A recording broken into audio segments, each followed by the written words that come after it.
Assalamualaikum warahmatullahi wabarakatuh. Kami dari kelompok 3 ingin mempresentasikan tugas besar 2.4 kami dengan tema peranan mahasiswa dalam pencegahan korupsi. Di sini kelompok kami memilih judul pemberdayaan mahasiswa dalam membentuk lingkungan kampus bebas korupsi.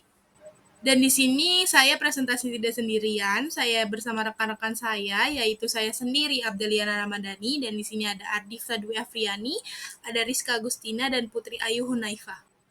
Definisi korupsi. Korupsi mencakup segala penyalahgunaan kekuasaan demi kepentingan pribadi ataupun golongan tertentu. Hal ini meliputi nepotisme, suap, penggelapan, dan manipulasi data. Dalam konteks akademik, korupsi mencoreng integritas pihak kampus serta merugikan civitas akademika. Dalam upaya mencegah korupsi, peranan mahasiswa tidak dapat diabaikan. Mahasiswa dapat menjadi agen perubahan dalam membentuk masyarakat yang adil dan transparan. Dengan keberanian, pengetahuan, dan semangatnya, mahasiswa memiliki potensi untuk menjadi pionir dalam memerangi korupsi melalui pemahaman mendalam, aksi nyata, kolaborasi. Mahasiswa dapat menciptakan dampak positif dalam mencegah dan mengurangi praktik korupsi di berbagai lapisan masyarakat. Di sini kelompok kami akan menjelaskan tentang peranan mahasiswa dalam memerangi korupsi. Dampak korupsi di lingkungan kampus. Yang pertama, kualitas pendidikan menurun. Korupsi dapat mengurangi kualitas pendidikan yang diberikan oleh kampus. Anggaran yang semestinya dialokasikan untuk pendidikan digunakan untuk kepentingan pribadi. Yang kedua, merosotnya moralitas di masyarakat. Kampus yang seharusnya dianggap sebagai institusi yang mampu melahirkan pemimpin-pemimpin moral kerap disebut dalam konteks korupsi. Yang ketiga, menurunkan reputasi kampus. Reputasi kampus menjadi jelek dan sulit dipercaya jika diidentikan dengan korupsi. Strategi pemberdayaan mahasiswa dalam membentuk lingkungan kampus bebas korupsi.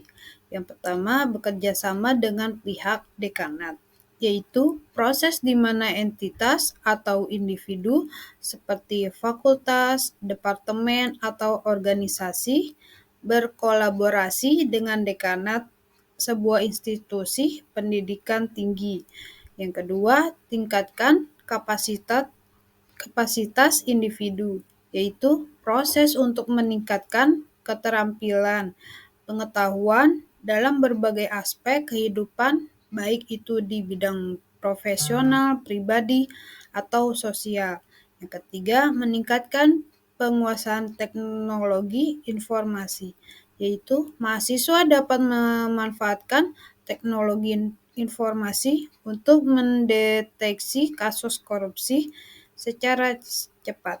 Yang keempat, buat platform anti korupsi, yaitu suatu sistem atau lingkungan yang dibuat dengan tujuan untuk mencegah, mendeteksi, dan melawan praktik korupsi.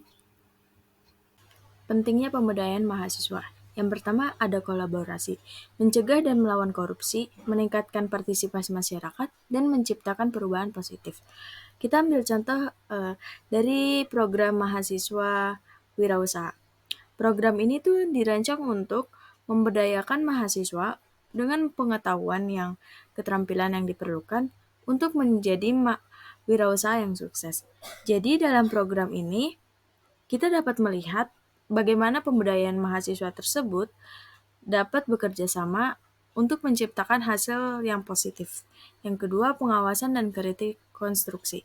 Memantau kinerja dan kebijakan pemerintah dan memberikan kritik konstruksi agar tidak terjadi tindakan korupsi.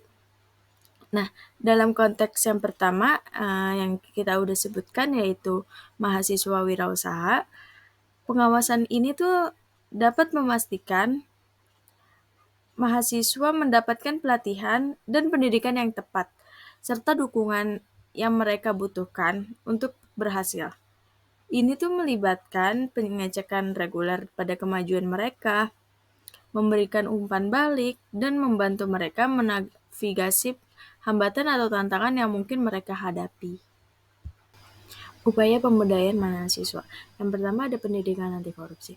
Sebagai contoh, universitas mengadakan seminar tentang anti korupsi, yaitu tujuannya untuk meningkatkan kesadaran dan pengetahuan kepada mahasiswa tentang anti korupsi. Yang kedua ada bakti sosial. Contohnya ketika mahasiswa mengadakan seminar atau lokakarya yang tujuannya untuk membangun hubungan yang baik antar masyarakat ataupun mahasiswa lainnya. Peran mahasiswa dalam mencegah korupsi di kampus. Yang pertama, protes dan aksi non-violent.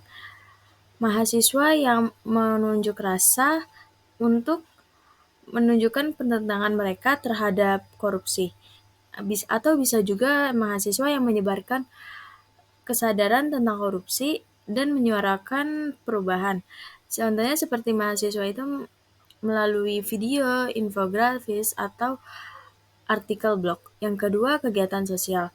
Mahasiswa itu membuat suatu kegiatan sosial yang bisa jadi seperti Clean Campus Day, yaitu membersihkan dan merawat lingkungan kampus.